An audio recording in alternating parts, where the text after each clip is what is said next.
یو کور ته ټلیفون راتلو بار بار کور کې یوه ځوانه ښځه دی، یوه بوډۍ ښځه خواښې ده، بله انګور دی، نه اوچته وي. اخر هغې یو ځل اوچت کړو، وایي هلو، چې پوه شوه چې دا خو پردی سړی دی، بند یې کړو. بس هغې نه بعد کال پسې کال، کال پسې کال، کال پسې کال میسجونه او جانو او فلان فلان. مونږ کې ډېر داسې انسانانو کې درندګان شته چې دوی د خلکو عزتو ته نه ګوري.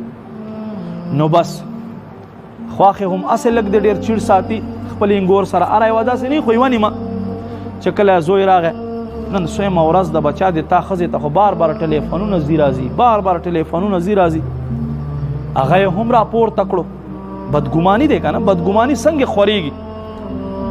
بس هغه چې دی موبایل ګوري نه، تصدیق کوي نه، ډایرکټ او خو ته ټلیفون وکړو چې راشئ دا خپله بدکاره خور تر سنباله کوي او داسې وکړي. هغه چې څنګه رونه راغه، ما خبرو ته متوجه شته چې څنګه راغو، بس یو دوه درې ګولۍ یې دې سینې ته ورښکته کړې، په موقع یې مړه کړه.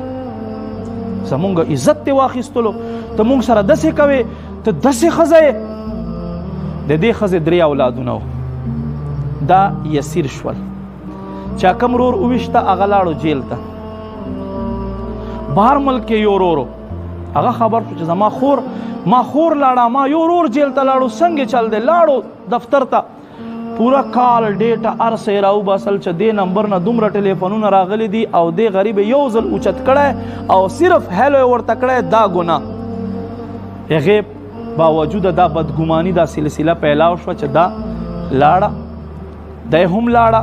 هغه رور راغی چې کله تصدیق وکړو خپل رور ته په جیل کې ووې چې تا خدا کار وکړی، تصدیق ته ونه کړی، ته خبر یې ستا خور بې ګناه تا ووجله او ماشومانان دې یتیمانان کړل. بس ده هم زړه مات شو، په جیل کې ځان له 500 ورکړه په خپله باندې.